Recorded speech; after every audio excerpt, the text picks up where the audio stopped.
오늘날 이 세상은 사람들이 앞날을 터무니없이 긍정적으로 바라보도록 무진 애를 쓴다. 더 행복하게, 더 건강하게, 모두를 뛰어넘어 최고가 되라. 더 똑똑하게, 더 풍족하게, 더 인기 있고, 더 존경받으라. 완벽하고 놀라운 사람이 되라. 첫 번째 방법, 자기 개발의 진실 깨닫기.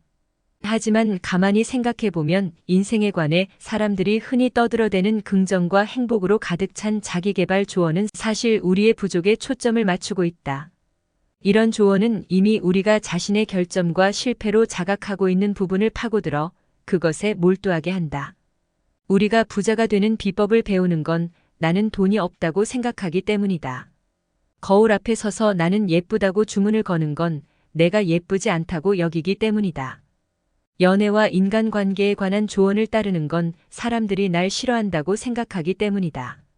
성공하기 위해 이미지 트레이닝을 하는 건 내가 성공하지 못했다고 여기기 때문이다. 그런데 이상하게도 긍정적인 마음으로 최고와 최상을 부르짖다 보면 우리는 반대되는 것들을 떠올리게 된다. 나와 어긋나는 것, 내게 없는 것, 내가 이루지 못한 것, 이런 일들만 머릿속에서 무한 반복하게 되는 것이다. 진짜 행복한 사람은 거울 앞에 서서 난 행복하다고 되뇌이지 않는다. 가만히 있어도 행복한데 뭐하러 그런 행동을 하겠는가. 가장 작은 개가 가장 크게 짖는다는 속담이 있다. 자신만만한 사람은 자신감을 증명할 필요를 못 느낀다. 남들이 어떻게 생각하는지도 크게 신경 안 쓴다. 반면 늘 무언가를 꿈꾸는 사람은 무의식적으로 한 가지 현실을 끊임없이 신경 쓴다. 꿈을 이루지 못했다는 현실 말이다. 세상은 우리에게 입을 모아 외친다. 좋은 삶을 살기 위해서는 더 나은 직업과 더 튼튼한 차 그리고 더 넓은 집을 가져야 한다고 말이다. 이런 메시지에 끊임없이 폭격당한 결과 우리는 시종일관 모든 것에 신경을 쓰게 된다. 직장 동료보다 더 멋진 휴가를 보내기 위해 신경 쓰고 집을 꾸미느라 신경을 쓴다. 그런데 광고에서 이렇게 떠들어대는 이유가 뭘까? 사람들이 이것저것에 더 많이 신경을 써야 장사가 되기 때문이다. 소비 자체가 부정적인 것은 아니다. 문제는 지나치게 많은 일에 신경을 쓰는 게 정신 건강에 해롭다는 것이다.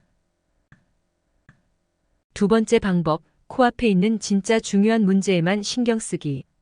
좋은 삶을 살려면 더 많이 신경 쓸 게 아니라 더 적게 신경을 써야 한다.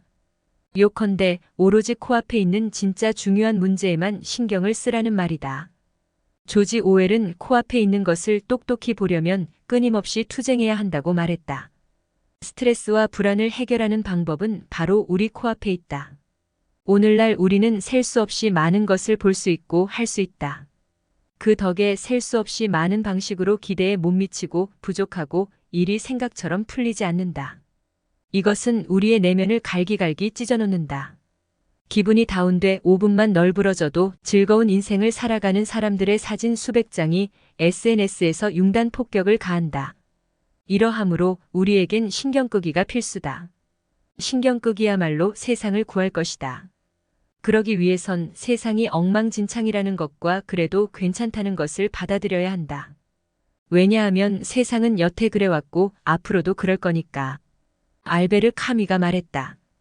행복이 무엇인지 계속 묻는다면 결코 행복해질 수 없다.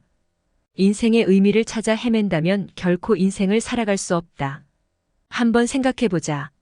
신경을 덜 쓸 때 오히려 능력을 발휘한 경험이 있을 것이다. 성공에 무심한 사람이 실제로 성공하는 경우가 얼마나 많은데.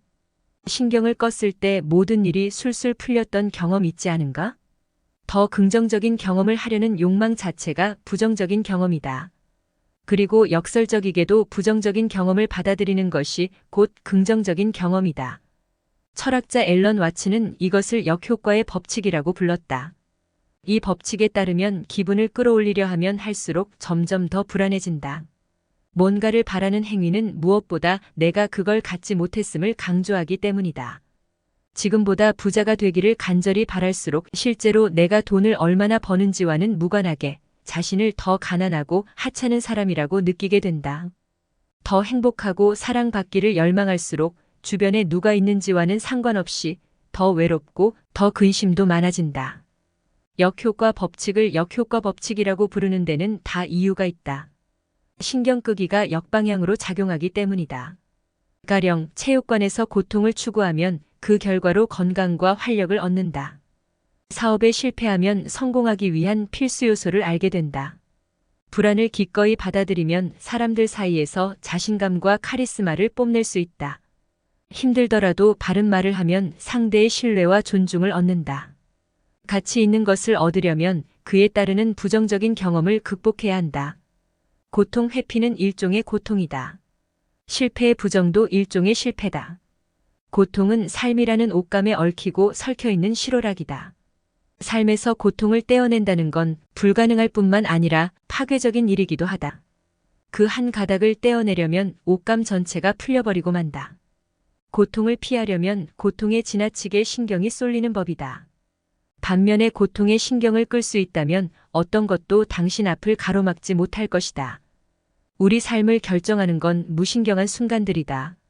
신경을 끈다는 건 삶에서 가장 무섭고 어려운 도전을 내려다보며 아무렇지도 않게 행동에 나서는 것이다. 우리는 신경 쓸 필요가 없는 일에 지나치게 신경 쓰느라 몸부림치며 살아간다.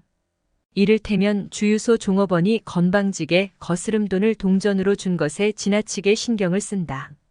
즐겨보던 TV 프로그램이 없어지는 것에 무지하게 신경 쓴다. 잘 생각해보자. 당신은 언젠가 죽는다. 당신과 당신이 아는 모든 이가 죽는다. 그리고 오늘과 그날 사이의 짧은 기간 동안 당신이 쓸 수 있는 신경은 얼마 안 된다. 사실 아주 적을 거다. 그러니 생각 없이 사사건건 신경 쓰며 돌아다니기에는 우리가 가진 시간이 너무도 적다. 여기 신경 끄기 기술이 있다.